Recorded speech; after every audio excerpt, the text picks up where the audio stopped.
Alright guys, say hello to the newest and strongest Galaxy phone ever made. This beast is made of titanium. Okay, now titanium is very strong and lightweight, but in practice it's only a couple grams lighter than the S23 Ultra, which has aluminum frame and body. And considering the fact that the new one is also a bit thinner, it's kind of surprising that it's only a couple grams lighter. Interestingly enough, the S22 Ultra was lighter than them both. But I mean, let's be honest, this is a beast of a phone. You don't expect the beast to be lightweight. So rest assured, you're gonna make a statement carrying this phone around. But it really is tougher than all the other Galaxy phones, not just because of the titanium, but also because we have now the new Gorilla Glass armor, which is up to 4 times more scratch resistant. Listen, if you're into smartwatches, which I happen to review a lot on this channel, you might have heard at some point that Sapphire is great when it comes to scratch resistance, and Gorilla Glass is more impact resistant. But with this new one, it is less likely that you'll easily scratch your display, for example, if you put it in your pocket, together with your keys. Here's something new about this phone that I most definitely welcome.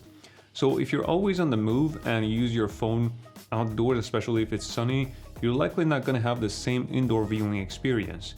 And even though the S23 Ultra was a really bright phone, the S24 Ultra is head and shoulders above in terms of outdoor viewing experience. It has a peak brightness of 2600 nits, which is insanely high, but what makes this viewing experience even better is that the Gorilla Glass armor that I mentioned before is also up to 75% less reflective. Samsung has also acquired a certification for the S24 Ultra's display that states no matter what level of brightness you're using, the colors and their vividness remain the same and not washed out. So if you ever try the phone outside yourself in direct sunshine, let us know in the comments what you think of this better visibility. Look, you buy this phone to make it work for you, so we all expect high performance out of this.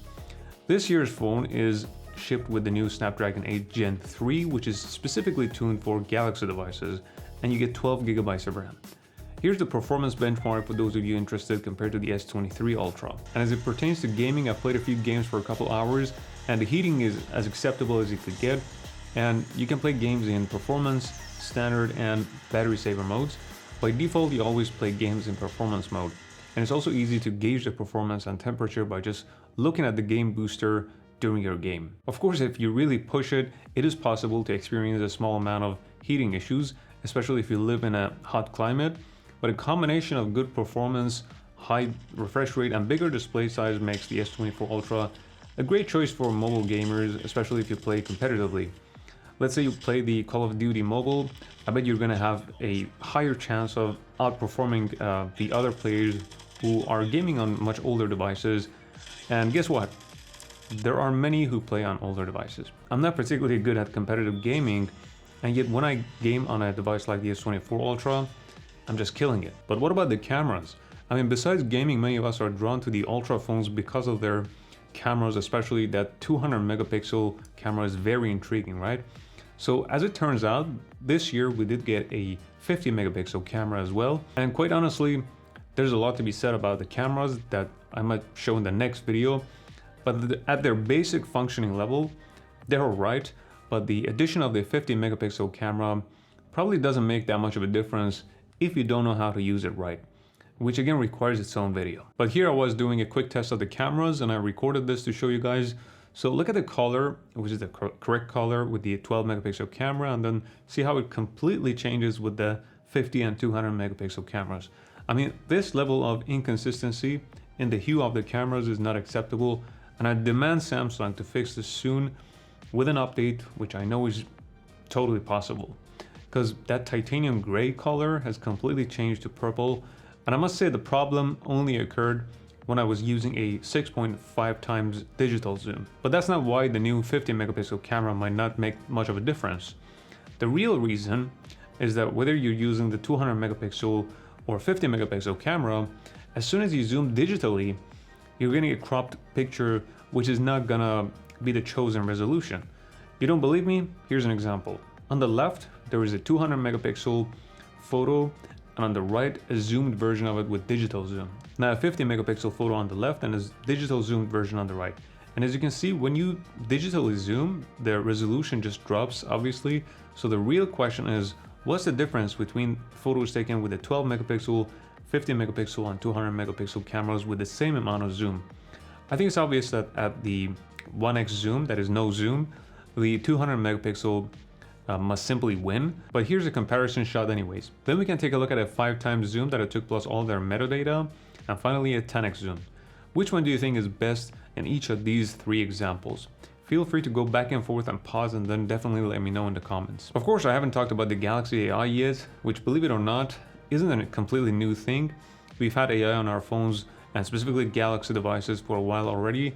For example, the object eraser and scene optimization are both made by using AI, but that's okay. Let's call it Galaxy AI like it's a totally new thing and see what it's capable of doing. I already mentioned a couple of the existing ones, but one new feature is the shadow remover, and I put it to test. So here's a picture with a harsh shadow behind, and here's after shadow removal.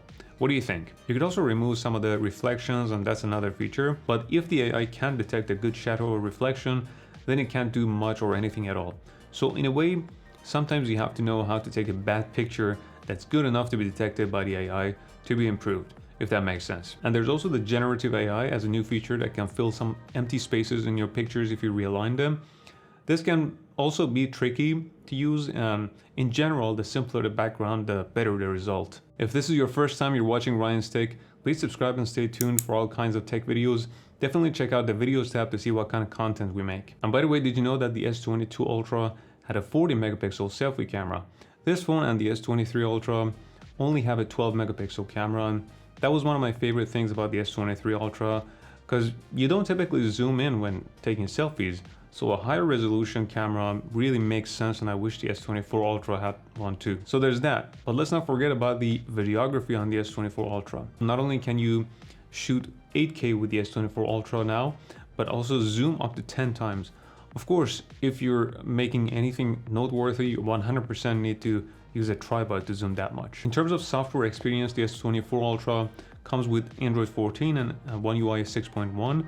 You'll also now get 7 years of OS and security updates, but the actual user experience remains largely the same as One UI 6 and even One UI 5, and the changes are small and subtle. For example, one new addition is the adaptive color tone, which automatically adjusts colors and white balance based on the lighting conditions around you, so that colors look more natural. And this is in response to Apple's True Tone that they've had for years. And in terms of connectivity, now you can use the Quick Share feature with other Android devices and even PCs, which used to work only on Galaxy devices. Please like the video or let me know in the comments if you like it. A couple new features are the interpreter for live translations and the live translate during calls. But when it comes to the interpreter feature, there's this really cool button here that can flip the screen, so I can just show it and then the other person can see it like this. It's kind of mirrored version of the translation, which is really nice. Ein paar neue Funktionen sind das Dolmetschen für Live-Übersetzungen auf der Live-Übersetzung während der Anrufe. There are a number of languages available that you can download for translations,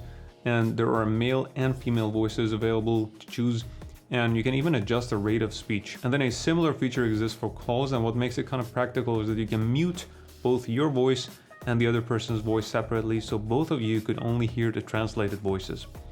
Another AI feature is the voice recorded transcriptions that can show who's speaking if there is more than one, and can summarize the whole conversation as well. Samsung Notes also uses a similar feature that you can use to summarize and format text. And the translations can be used while texting someone as well, and you can change the tone of a text by using the AI. So in short, a bunch of similar tools related to translations and generative AI. What are they? In other words, is the Galaxy AI alone a good reason to buy the Galaxy S24 Ultra? Absolutely not. You definitely want to be a hardcore user like a gamer, or take advantage of the megapixels on the phone for photography, or you need the S Pen, or a combination of these. Of course, you can just buy it to make a statement and feel good, nothing wrong about that. When it comes to battery life, there is no single test that anyone can do that could exactly replicate how you use your phone. But anyways, unfortunately, the battery capacity remains at 5,000 milliamp hours, and I think it's time for a change. But luckily, the battery life has been slightly improved. For example, I did a test by watching YouTube videos, which lasted for about 14 hours, which is quite good. But if you're looking for the phone that's the best bang for your buck, I say go watch this video next, and I'll see you in the next one.